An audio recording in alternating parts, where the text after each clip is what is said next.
تحية محملة بالخيرات والنعيم عليك أيا كان مكانك في هذه الدنيا، أيا كان دينك، أيا كان جنسك، أيا كان جنسيتك. وأهلا بيك في برنامجنا ورحلتنا الجميلة روائع يوم القيامة. روائع. بفكرك تاني، أنا مش جاي أقول لك معلومات، أنا جاي أقدم لك حقائق تخليك أنت تعيش الروائع بإذن الله. والروائع دي هتبدأها أول ما تبدأ تاخد الخطوات الأولى، اللي هي أنك تشيل النظارات وتشيل كل حاجة قد تشوش الإدراك أو تشوش الفكر عشان تمسك التراك صح، تشوف الصورة في الآخر صح، فتبدأ تمشي صح. عارفين هقول لكم موقف كان بيحصل معنا واحنا صغيرين، هو كان بيحصل في مصر، معرفش بقى بعض الدول عندهم نفس الفكرة أو شبيهاتها ولا لأ، بس لو عندك هتعرف. كانوا بيقولوا لنا في الجامعة، بقول لك ايه، ده الدكتور ده ما بيصححش، ما بيقراش اصلا، هو انت هتقعد تكتب؟ يا عم ده لو مراته خانقاه هينجح، لو خانقاه ومزعلاه هيسقطك، او لو هي بسطاه ومبسوط كده هينجحك. بعض الناس كانوا يقولوا ايه، لا لا لا، ده هو بيرمي ورقة، لو نزلت كده يبقى انت ناجح، لو نزلت كده يبقى انت ساقط. اللي مر بحاجة زي كده بالله عليك كنت هتقعد تكتب وتتعب نفسك في الامتحان والحل؟ هتقعد تتعب نفسك في المذاكرة؟ ايوه، هفكرك كل شوية، النهايات تؤثر على البدايات والواقع والحياة اللي انت عايشها دلوقتي. واحنا كل ده بنشوف كل اللي حصل وازاي تم التلاعب في النهايات عشان تبقى الرؤية واضحة. وبالتالي ما ينفعش من النهاردة بعد البرنامج ده حد تاني يلعب لك في اي نهاية، لازم الآخرة تبقى واضحة عندك، والآخرة هنعرفها بعدين بروقان لما يجي بعدها ان شاء الله في الحلقات اللي جايه. احنا لسه في موضوع الشيطان وبنبدأ من بدري من وجودنا في الارض، فاحنا جايين رقم 1 احرار، عندنا كنترول وتحكم. رقم 2 الافكار بتاعتنا هي اللي احنا مهم نتحكم فيها، وبالتالي من قوانين الجيم يبقى عندك شهوة تشدك، هتحكمها ولا لا؟ وعندك شيطان يوزك، قصدي يوسوس لك، هتمشي وراه ولا لا؟ ايوه، ما تضحكش، حد عملها يوزك خدها يوزك، مش مشكلة. المهم هيرمي لك فكرة، شهوة هتطلع لك، مشاعرك طلعت، مين القائد؟ مين المتحكم؟ هو ده اللي انت جاي عشان تعمله. لانك كل ما كنت متحكم اكتر، كل ما فكرت اكتر، كل ما البيان اشتغل اكتر، كل ما الرؤية عندك بقت واضحة. المفاجأة بقى ان الهك غارس جواك حاجة اسمها وحبب إليكم الإيمان وزينه في قلوبكم. يعني الإيمان مزين. عارف الزينة يعني إيه؟ لما تبقى يعني المرأة زينة، وبالتالي لما تشوفها تحس بحالة من الشهوة لو أنت ذكر طبيعي، وبالتالي زينة معناها حاجة بتحبها، حاجة رائعة، حاجة محببة بتخليك مستمتع ورايق، وبالتالي الإيمان مزين. طب إيه اللي حصل بقى؟ الشيطان عشان يلعب عمل حاجة من أبسط ما يكون، بسيطة جدا جدا جدا سيكولوجيا أو نفسيا، خطيرة جدا في التأثير. هو زيه زيك عنده الكتب اللي جت مع الإله. يعني أنا بتخيل كده هو قاعد يعمل إيه؟ هو قال لك اعمل كذا، طب أنا هوسوس لك بالعكس بس. أنت متخيل؟ يعني الإله قال لك كذا، طب انا هوسوس لك بالعكس. طب عشان اوسوس لك بالعكس لازم العب لك في النهايات، ولازم ادي لك قناعات تغير العقيدة بتاعتك، فالفعل بتاعك يتغير. اديك امثلة، قد تكون الموضوع شكله كده بالنسبة لك معقولة، يعني هديك امثلة بسيطة جدا. يلا، في الدين معروف ان الاقربون اولى بالمعروف، صح ولا غلط؟ ده معروفة جدا، لازم يكون أقرب حد هو الأولى. تتحط قناعة الأقارب عقارب، قناعة تنسف لك الموضوع ده. طب يلا حاجة تانية، وأن تعفو أقرب للتقوى. ثانية واحدة بقى، وهتلاقي حتى إن ضربك أحد على خدك الأيمن فأدر له خدك الأيسر. لا، أنا هبقى كده ضعيف. العفو عند المقدرة، ويتحط قناعة عند الناس. العفو حلو بس لازم تكون قادر، لو انت مش قادر اوعى تعمله ويفكروا انك ضعيف. لازم تبقى قادر، وينسف لك العفو. المهم يحط لك القناعات اللي تعكس هذه الأوامر. وبالتالي أمر زي عليكم أنفسكم، لا إزاي معقولة لازم تقوم وتنسف وتكسر وإلا. وهي دي اللي حصلت للأسف. عشان الأوامر تتغير يتحط قناعات في الآخر تدمر لك البدايات وتدمر لك النهايات. المفاجأة بقى إن التشريعات الدينية شكل عبادتك للإله هو شكل محبب إلى النفس، شكل جميل مريح، نفسك محفور فيها مغروس فيها حبه، وجسدك كمان مغروس فيها الراحة معاه. أيوة أرحنا بها.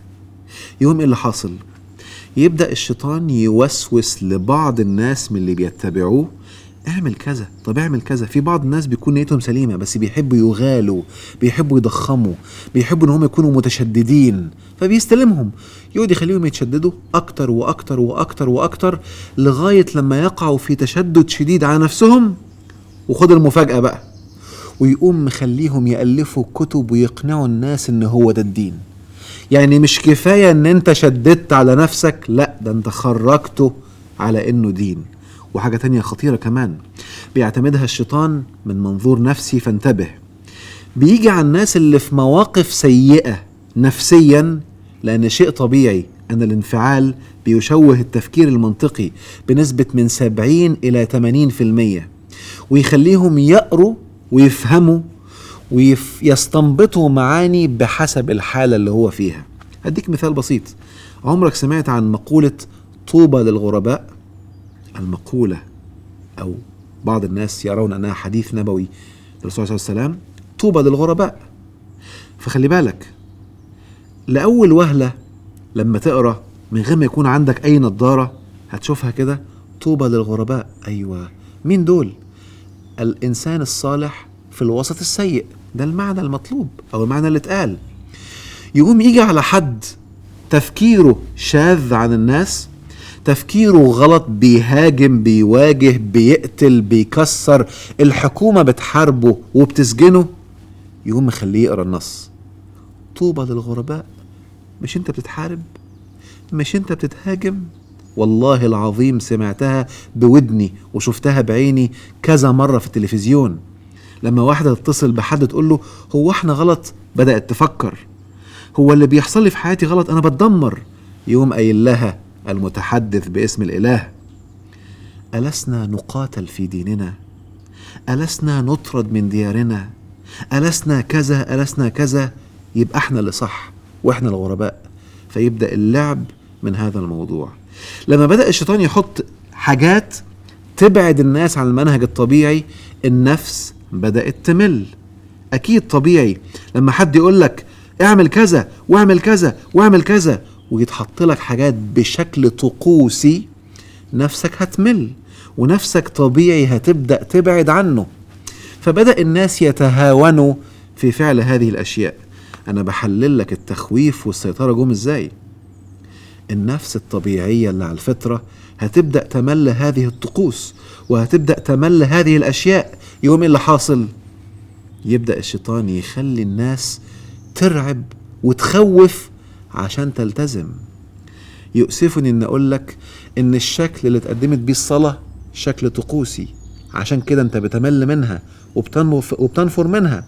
فبقوا كل اللي بيدعوا للصلاة بيرعبوا ويخوفوا. الشكل اللي اتقدم بيه الصيام شكل طقوسي، شكله قاسي، وبالتالي بقيت بتحس بعض الناس بينفروا منه.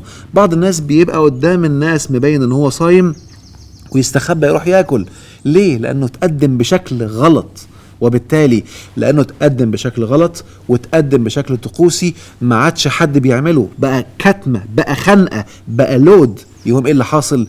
يبدأ يطلع منهج الرعب ومنهج التخويف عشان اسيطر عليك. مع ان هي الطبيعي لو انت فهمت اصلا هتعرف تعملها بحب، هتروح تعملها براحة، هتبقى مستغرب يعني ايه الزام، ليه اصلا الرعب ده. ولكن لانها اتقدمت كده فكان لازم يكون منهج الرعب هو المنهج. ويؤسفني ان اقول ان انا في مرة تقريبا من 10 سنين كنت فاتح قناة من القنوات، لقيت مجموعة من المتحدثين في عقيدة من العقائد بيقولوا والله احنا جربنا ندعو الناس بالترغيب بالتحبيب لقيناها مش نافعة، فقررنا ننهج منهج الترهيب، التخويف، الرعب. انت متخيل؟ عشان كده شيء طبيعي لما يجوا يتكلموا عن الآخر لازم يمسكوا في كل حاجة فيها رعب عشان يسيطر عليك، عشان ينتزع منك حريتك. خلي بالك، عشان ما يخليكش تفكر ده ممكن يكون الطقوس اللي قايلها لك دي غلط. اوعى تفكر، هتروح في داهية.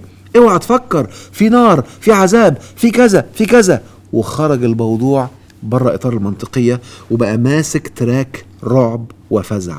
فهمت ليه بقى معظم الناس بيتكلموا عن الرعب وبيتكلموا عن الفزع؟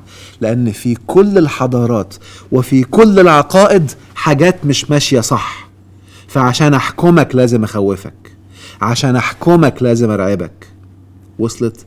اللي احنا بنسميها في علم النفس القيادة بالخوف أو القيادة بالرعب، اللي تحولت للأسف وانتقلت من الجانب الديني إلى جانب التربية، لما الأهالي النهاردة بقوا عشان يربوا يرعبوا ويخوفوا، المدرسين عشان يخلوا حد يعمل حاجة يرعب ويخوف.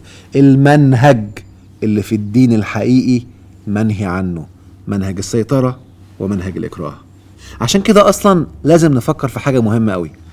هو أنا فعلا إله الكون خلقني حر وأراد إن أنا اللي اختار، ولا ما كانش في داعي الحرية ويخلي حد يسيطر عليها بالرعب بقى؟ اعمل وإلا، اعمل وإلا.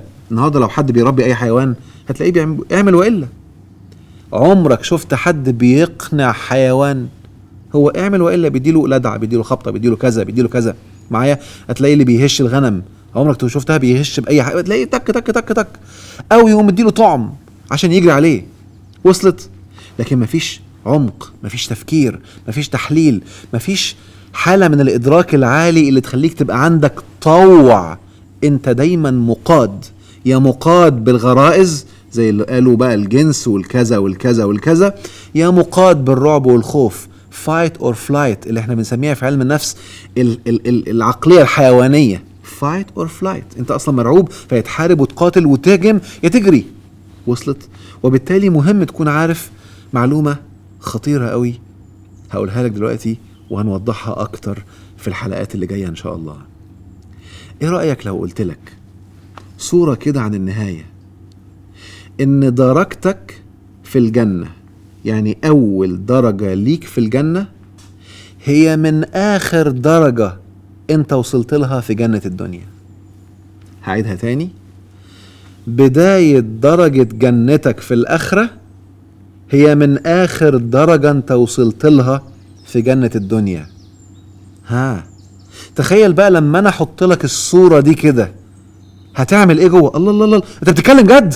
والله ده انا عندي شغل كتير. الله عليك، هتفوق ان في عندك شغل كتير، هتقوم تنفض وتكسر هذه الأصنام والكوارث اللي ملهاش أي دخل بجنة الآخرة، وهتفكر صح لأنك بقيت عارف إن أول درجة ليك من جنة الآخرة هي آخر درجة ليك في جنة الدنيا.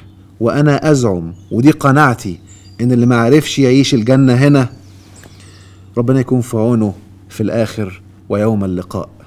يلا كالعادة غمض عينيك، فكر بهدوء انت مغمض دلوقتي. يا ترى لو انت عايز تكون في اعلى الدرجات في الجنة في الاخر، لو انت عاوز تكون يوم القيامة ماشي من المنعمين، من الرائعين، من اللي هم في ظلل، من اللي هم وجوههم مسفرة ضاحكة مستبشرة، هتعمل ايه؟ ايه اللي المفروض تعمله بصدق وبوعي ويكون فعلا ذو تأثير كبير؟ بس ثانية واحدة، هتجيبه منين؟ هتقعد تسمع تاني حد يقعد يقولك؟ خليك وانت مغمض شايف الصورة في الآخر وانوي وقول أنا نويت إني أبدأ من اللحظة دي أستخدم البيان اللي ربي اداهولي، أستخدم الأمر بالتدبر والتفكر علشان ممشيش ورا حد قد يضلني في الآخر، لأني نويت أن أعيش السعادة هنا وهناك إن شاء الله في الأولى والآخرة. أراك الحلقة الجاية.